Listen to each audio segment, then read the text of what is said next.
Our course today is going to be about backlight circuit. The display functionality of screen is fulfilled by LCD and backlight. With LCD being activated in the system, backlight is also activated at the same time. First, system provides two rails of 1.8 volts voltage to backlight driving IC. Meantime, CPU sends drivers and control info to backlight driving IC via I2C bus. In addition to function control of backlight driving IC via I2C bus, CPU also controls the output power of the IC via DWI bus. According to the brightness data of the phone, revealed by the ambient light sensor based on the environment, CPU can calculate the brightness that the backlight needs to fulfill the best display effect of the screen within its current environment. Then, according to the data calculated, CPU will adjust the brightness of the backlight by controlling the output power of PMU and backlight driving IC via DWI bus.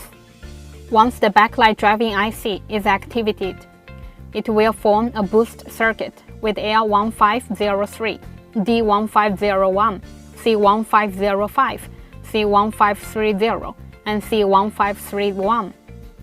The boost circuit will then generate a rail of backlight voltage and output it to backlight of the screen. Voltage range of the backlight should be around 15 volts to 18 volts. The higher the voltage, the brighter the backlight. The backlight voltage is divided into two rails after entering the screen. Backlights on the left side and right side of the screen are then driven to glow by the two rails respectively. The two rails of voltage will then pass through an inductor and return back to the backlight driving IC respectively. If one of the two inductors fails, then the screen might go with half backlight issue. Now let's move to detecting and repairing of backlight circuit. First, replace the screen, power on and test.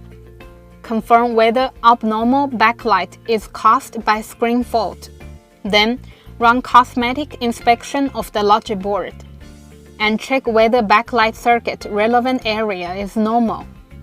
If nothing goes wrong, run diode measurement of backlight relevant pins on J2019. If the measured value of one specific pin is abnormal, then check relevant circuit of the pin. If the measured value of backlight relevant pins is normal, then measure whether there is 4.2 volts voltage on L1503 with the screen on. If there is no 4.2 volts voltage on L1503, then check relevant rail PPVCC main. If there is 4.2 volts voltage on L1503, then check whether D1501 has been damaged. If yes, then replace with a new one. If nothing goes wrong, then detach the backlight driving IC from the board and run diode measurement of corresponding bonding pad. If the measured value of one specific bonding pad is abnormal, then check a relevant circuit of the pad.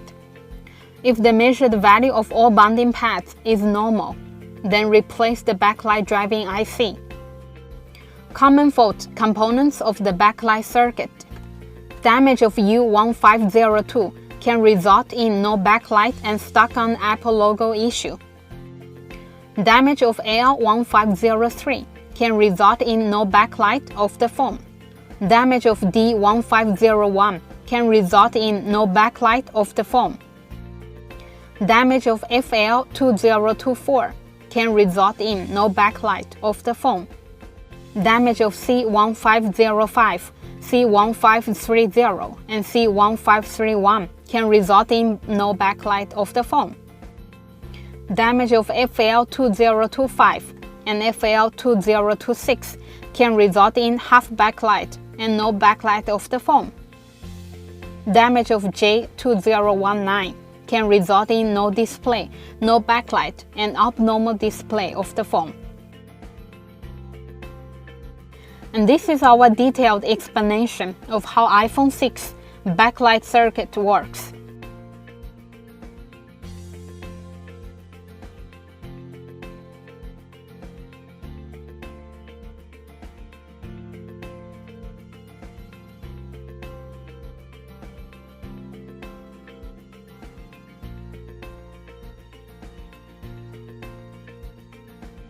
Feel free to visit our official website, www.rivatechnology.com. See you next course.